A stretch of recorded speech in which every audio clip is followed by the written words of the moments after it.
monitored it second by second as it made its journey. At one end of the oval ship were 2 bunks, stowed exercise equipment, and an open mat space for exercise. At the other end were the medical station, the food station, and a large, dark structure loosely the shape of a box that stretched from floor to ceiling. This was the sentient tank. They would not need it until later in their trip.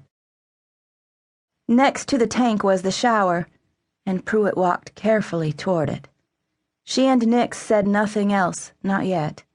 He knew it took several minutes to become oriented after waking, and he gave her time to adjust.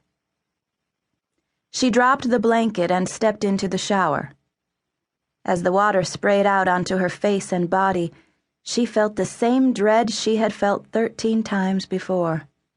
It was an eerie sensation that started somewhere in the pit of her stomach. Another day, another year. 14 years. A few hours or days awake followed by a year of sleep, and each time they woke, their world was farther away. She washed herself, feeling how thin she was. Thin and atrophied. Nix had looked gaunt as well, his ribs plainly visible through his once muscular frame. She finished her shower, and he helped her into her blue one-piece undergarment and her white coveralls. He wore the same outfit. "I feel very weak," she said. "How do you feel?" "The same." He fastened the straps of the coveralls for her. She noticed that he did not caress her, and she was relieved. They should follow their regulations. There would be time for other things later. "We're too weak," she said. "After our checklist, I want to do a full medical." Pruit was the medical officer of their 2-man crew. "We may have to make this a 5-day. She was referring to 5 days awake before returning to hibernation. Their usual stint was a single day or less, but 5 days were required if their bodies needed extra time to recover.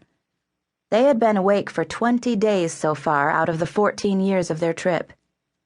"We've already taken 2 5-days. Is that normal?" "Normal?" She smiled, not cheerfully. 14 years asleep, Nix. Almost anything would qualify as normal. They took their seats at the control centers on opposite sides of the ship, one of them sitting at each, and began their lengthy checklist. "Checklist, begin," Nix said. He was slightly her senior in rank and the technical captain of the mission. "Hull." Pruit sank her hand into the putty control pad and manipulated it. On the screens in front of her, rows of data popped up, displayed by varicolored reeds whose cells formed and reformed in nanoseconds to create the images required. The screens gave the impression that the images on them were growing, and this was close to the truth, for the cells regenerated themselves and reproduced and were, even in their highly manipulated state, biological. "Hull secure," Pruit said. 3 incidents in the last period, 2 minor, 1 a level 2. The hull was breached for 10 seconds by debris, then regenerated. The hull cell count has been normal since then. "Crew radiation exposure?"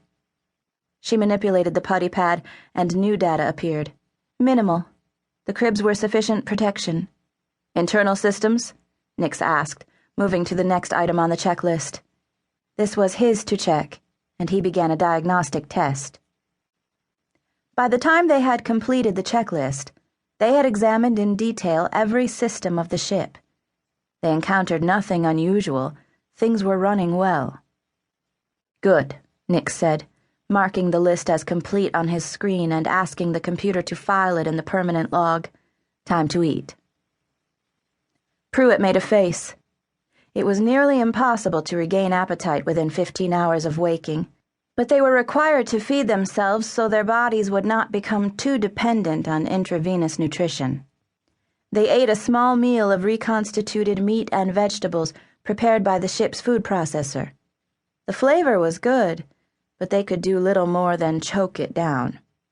They promptly threw it up a few minutes later, as had happened frequently on their recent wakes. More slowly, they ate again. The chore of eating finished, they moved to the medical station, and Pruit began